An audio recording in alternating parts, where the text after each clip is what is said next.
My name is Burke Hedges, author of the best-selling book, The Parable of the Pipeline.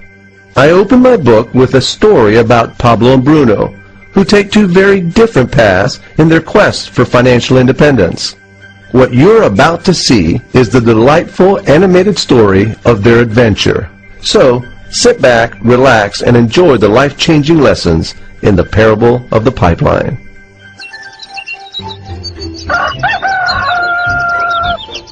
Far away, in a small village, near a beautiful valley, lived two friends, Pablo and Bruno. They were both young and dreamed of a better life for themselves.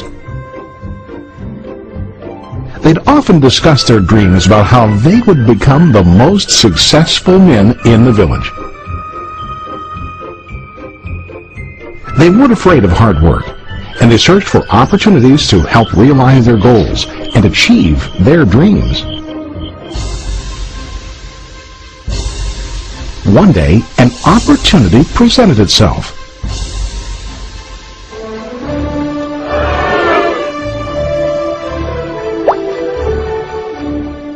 The mayor of the village decided to hire two people to bring water from a spring up on the mountain, across the valley, back down to the village.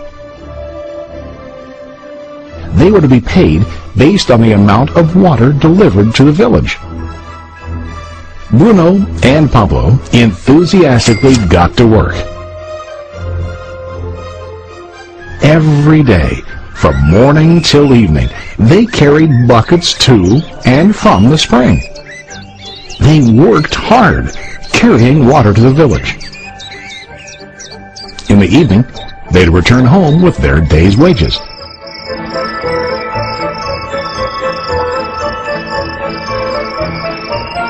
Bruno was satisfied with his work and the money he earned.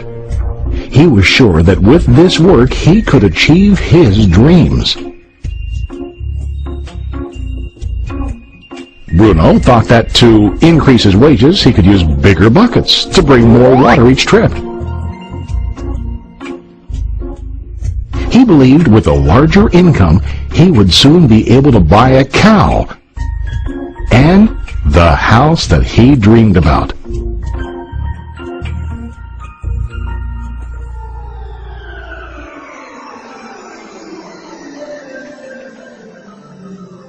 Now Pablo was not satisfied. At the end of the day, his back and hands ached, and he was exhausted. He was looking for an easier way to earn more. One day an idea occurred to Pablo. He imagined building a pipeline to deliver the water from the mountain spring to the village. With this pipeline, he could get more water to the village without carrying buckets back and forth from the spring to the village. Soon, he got very excited about his idea and began to plan. Pablo, of course, shared his idea with his friend Bruno and asked him to join with him to work on and help build the pipeline. Bruno thought the idea was crazy. All Bruno could think about was what his money could buy today and how to get it quicker. He felt that building a pipeline would slow him down and delay him in achieving his goals. Instead, Bruno got bigger buckets and went more often back and forth, fetching water. He was sure that with this method, he could make more money. Pablo decided to build the pipeline on his own.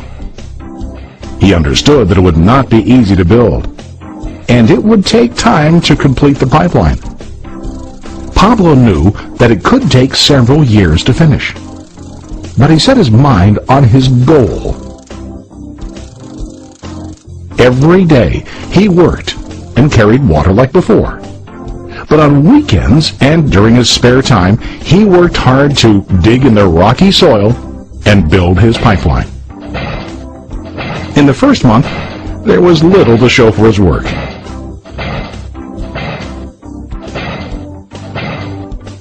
Bruno and the villagers laughed and teased him. They called him Pablo the Pipeline Man. During this time, Bruno's income doubled. He already bought a cow and a bigger house. His lifestyle changed. He now spent time after work in the bar, enjoying his hard-earned wages from delivering water.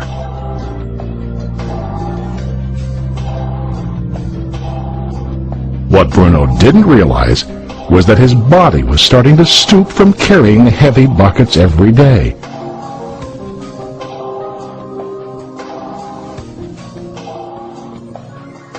His face looked worn and his body tired. Soon, he began to carry less and less water due to the wear and tear on his body.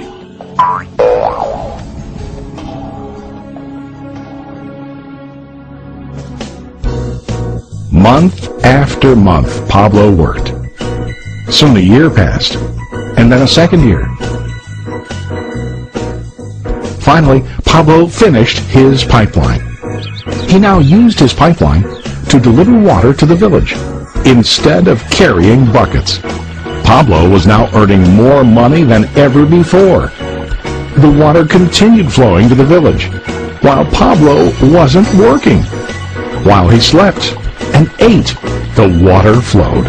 Pablo was happy and proud of his insight, persistence, and hard work. Now his income flowed as long as the water flowed through his pipeline.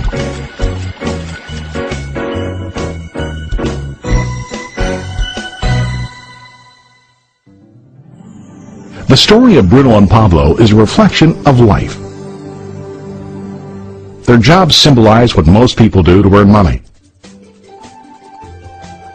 Bruno gets his money using buckets. He goes back and forth, carrying his buckets from the spring to the village in exchange for money. To increase his income, he either has to go more frequently to the spring or to use larger buckets. It's common in real life to increase our income by working harder. For example, working overtime or getting a second job. We also increase the size of our buckets by accepting a higher paying position, which often includes spending more time on the job. Most of us exchange time for money like Bruno. We know that every person has only 24 hours in the day and that it's not possible to use all our time to work. The most difficult time comes when we can no longer exchange time for money due to age, health, or other reasons. Then, our income stops. Now let's review what Pablo did. Very wisely, Pablo did not exchange all of his time for limited income, but he used some of his time to build a pipeline. He knew that the pipeline would bring ongoing income as long as the water flowed. An ongoing income that multiplied the time he worked each day. Pablo knew that someday, maybe because of age or health, he would no longer be able to exchange his available time for money. Pablo knew that if he could make his idea of a pipeline work, then he only has to do the hard work of building the pipeline.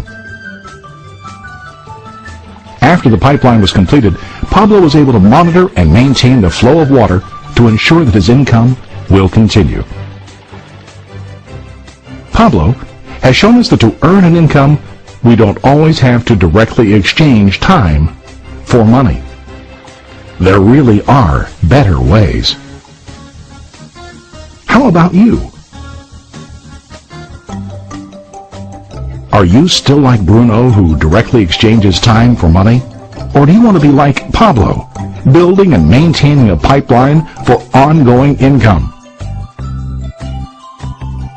If you are interested in the idea of building your own pipeline, contact the person who lent you this presentation.